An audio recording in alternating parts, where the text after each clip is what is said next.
Recently, I decided to switch to Radeon after using exclusively NVIDIA GPUs for the last 10 years. You can watch my first impressions video over here, by the way, cause I really wanted to experience the AMD side of graphics cards.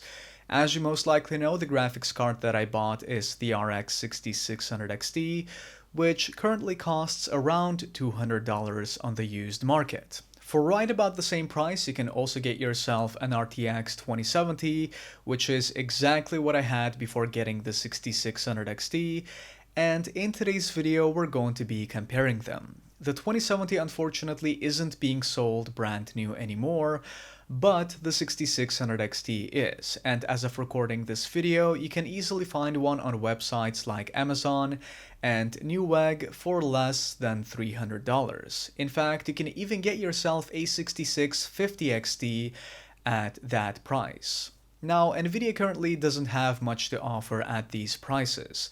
There is the RTX 3060, which mostly performs similar to the 2070, though it starts at about $320, and then there is the RTX 3050, which is a much worse card than both the 2070 and 3060. It's not even worth talking about it, so please think twice before jumping in the comment section and saying that this comparison is unfair.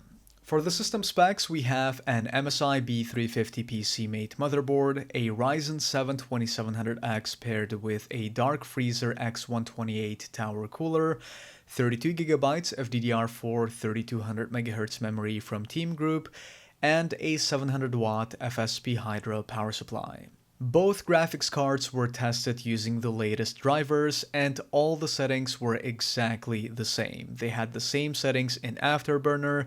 Everything that could affect the performance was disabled in the software of each GPU. The power plan was set to high, and Windows Game Mode as well as background recording were disabled. Speaking of recording, the gameplay footage was taken using the recording features of both GPUs, and if you're worried about the performance hit, I got your back, cause that's also something we're going to be looking at towards the end of the video. Now, there are a couple of more things that I need to mention here before we get into the results. First of all, as you most likely noticed, I have a PCIe Gen 3 motherboard, which means that the 6600 XT isn't going to be able to deliver the absolute maximum performance since it is an 8-lane graphics card. But thankfully, according to many reviews online, the difference between PCIe Gen 3 and Gen 4 in most cases can range from margin of error to just 5%, so it really isn't that big of a deal. Then there's also Nvidia's driver overhead problem, though we shouldn't have that issue here, and I'll explain why in a bit. In case you haven't heard of this, basically Nvidia graphics cards perform much worse than Radeon, mainly in CPU-heavy games, when paired with modern mid-range to low-end CPUs, and especially older processors, since Nvidia relies on software scheduling, because of which your CPU gets utilized more and begins to hold back the NVIDIA GPU sooner, while Radeon cards deal with scheduling on a hardware level. Basically, it's being done on the GPU itself without putting any extra load on the processor. Now, the reason the driver overhead shouldn't be much of an issue in our case is simply because the RTX 2070 isn't an extremely powerful graphics card. As you'll see in just a moment, we're being bottlenecked by it in most titles, so there is no reason to worry about driver overhead in this comparison. The 2700X is mostly enough here. Finally, keep in mind that the fan speed of the Radeon card needed to be locked in MSI Afterburner, cause I recently found out that leaving it on auto can result in stuttering when running games at 1440p. I'm assuming there's some kind of a conflict happening between Afterburner and the Adrenaline software. I also sent an email to both AMD and MSI about this bug. Hopefully it gets fixed soon. Alright, let's begin with rasterized performance, and starting off we have Cyberpunk. We're using the high preset at 1080p. The RX 6600 XT is capable of edging out the RTX 2070 by a small margin of up to 5% here and there. Switching to 1440p, the roles get reversed, and now the Nvidia card manages to outperform its rival by about 5 to 8% every now and then.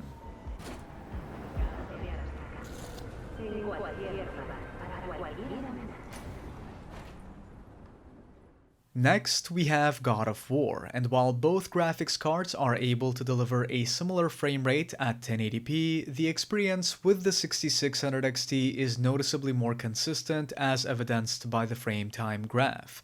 Switching to 1440p puts the 6600 XT at a disadvantage once again, which helps the RTX 2070 pull ahead by about 4 to 15%.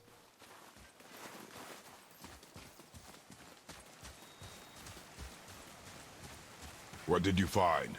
Tracks. Not deer, though. I'll keep looking.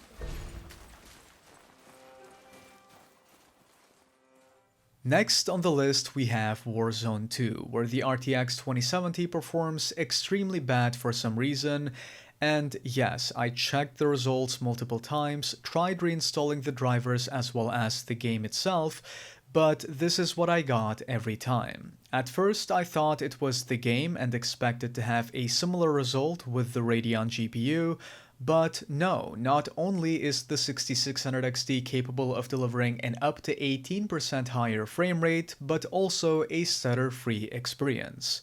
If you've seen my Ryzen 7 2700X review, which I paired with the 2070, then you should know that the stuttering occurs regardless of whether we use low or high settings. I even blamed the processor for it, but it turns out the problem is the 2070. Interestingly, using the 1440p resolution, the overall outcome is pretty much identical here. In fact, this time the Radeon card can perform from 25 to 30% better with a much more stable frame time.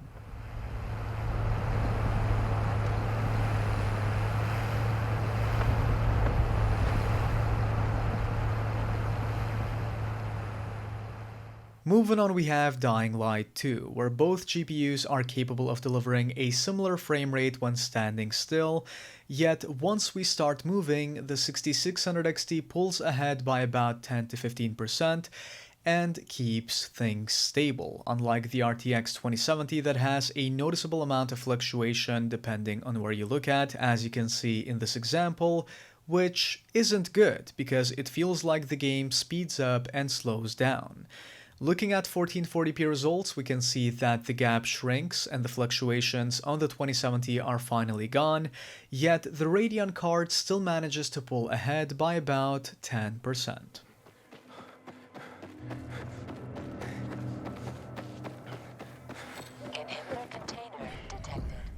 Next up, we have Red Dead Redemption 2, where the RTX 2070 manages to pull ahead the RX by mostly about 3 to 5% at 1080p and 6 to 10% at 1440p.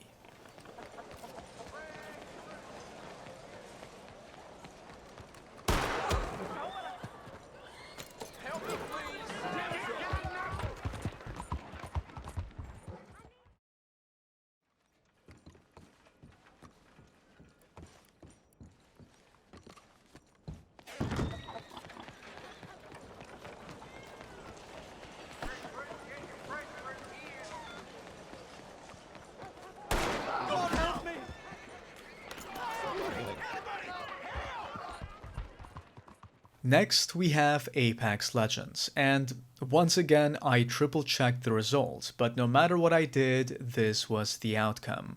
The Radeon card is simply much better than the RTX 2070 in this title, regardless of which resolution we use. In fact, the performance of the 2070 is so far behind here that its full HD results barely manage to beat the Radeon's 1440p results, which is not a difference I expected to see.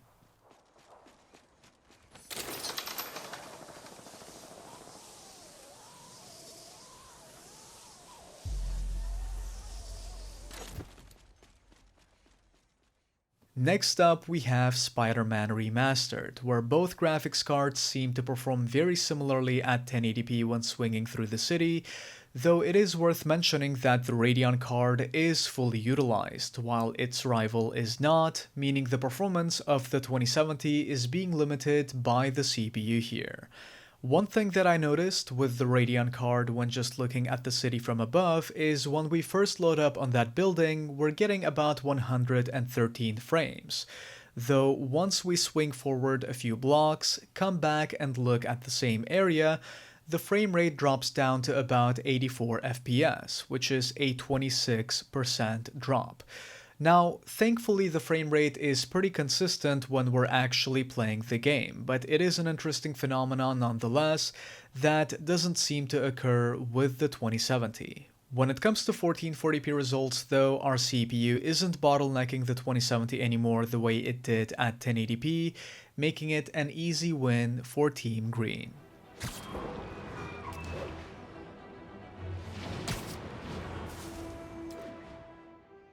Finally, we have Forza Horizon 5, where using the Extreme preset, the RX 6600 XT takes the lead by a small margin at 1080p, though when it comes to 1440p the difference is basically negligible.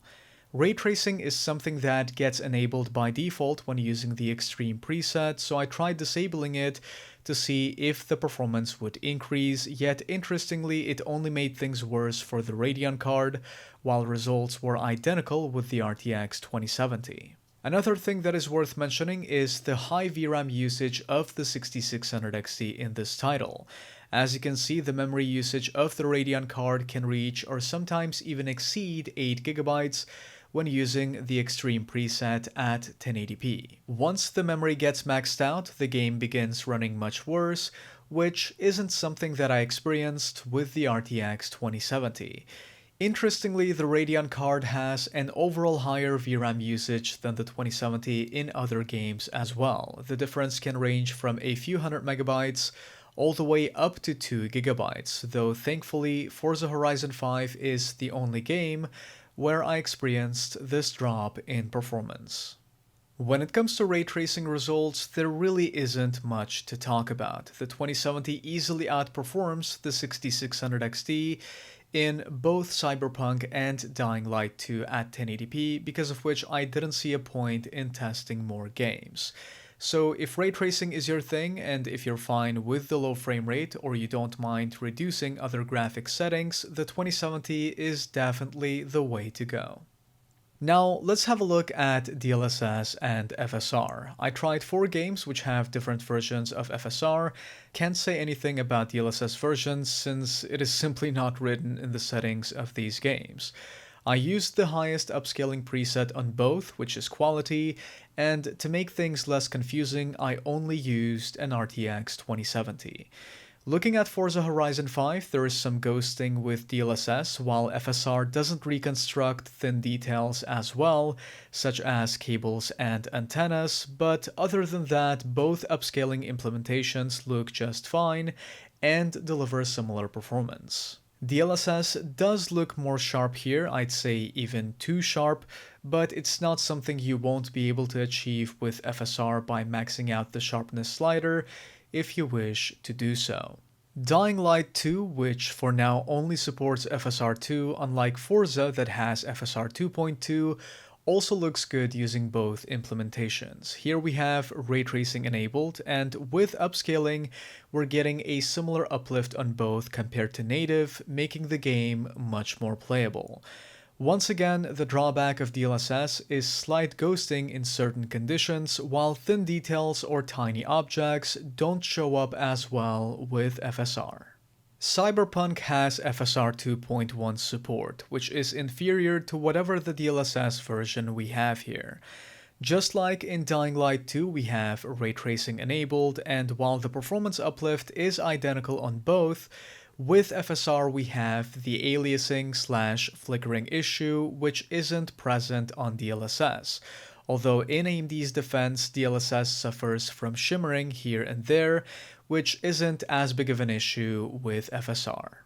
Lastly, we have Man Remastered. Just like Cyberpunk, it also supports FSR 2.1, And just like with Cyberpunk, the issues are identical. FSR 2.1 just doesn't do great when it comes to smaller details. Sure, we still have some ghosting with NVIDIA's implementation, but at least there is zero flickering compared to FSR, which is far more noticeable and distracting. If each game had FSR 2.2 support, then I'd call this a tie, cause that version doesn't seem to be any worse than DLSS in Forza, but as of recording this video, that's not the case, so DLSS is overall superior. Okay, so now let's compare the quality difference of the footage and see how big is the performance hit while recording. Now, keep in mind that I used AVC for the video encoding type with the Radeon card instead of HEVC, since AVC is more widely adopted. But if you want your footage to look better and you're sure that the software or platform where you're going to use this footage supports it, then of course it's better to use HEVC. To record the gameplay, the instant replay feature was used on both GPUs using the in-game resolution with a bitrate of 50 megabits per second, and honestly, recordings from both graphics cards look great at this bitrate. I noticed slightly more pixelation and blockiness on Radeon's implementation, but if we check other areas such as this mountain or clouds in Apex Legends, we can see that it can also look better, so I can't really say that one is significantly better over the other in this situation. I think that the majority of people will be happy with either recording. When it comes to performance results with and without recording, it's pretty much the same on both graphics cards. The difference in frame rate in games like Cyberpunk and Forza is so tiny that there is no point of even talking about it. Finally, we have temperatures and power consumption, where the 6600 XT easily takes the cake. It runs cooler and consumes less power than the RTX 2070, which is an impressive result, given it is quite a bit smaller and lighter than its rival. I don't think there is much else that needs to be said here. The choice really depends on you and your situation. Perhaps you don't want to mess with used graphics cards, maybe you're mainly going to be playing Apex Legends or Forza Horizon 5 using max settings. But to sum it all up, if you have something weaker than a Ryzen 7 2700X or the i7 8700, and if rasterized performance is all you care about, the Radeon card is the way to go.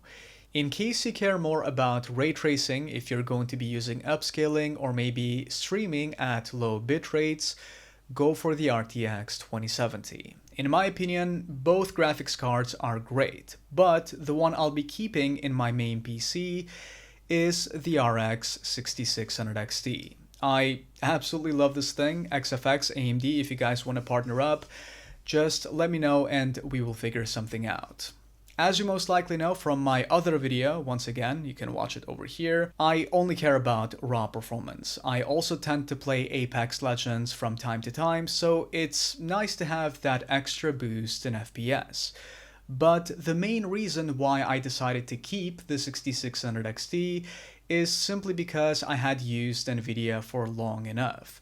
It's been only about 5 to 6 months since I switched to Radeon. So far I'm quite happy with it and I want to experience it more. I'll keep you guys updated. Anyways, that's been it for this comparison. Thank you guys for watching. Feel free to check out some of my other videos over here. Be sure to leave a like, subscribe for more content, and I'll see y'all in the next one.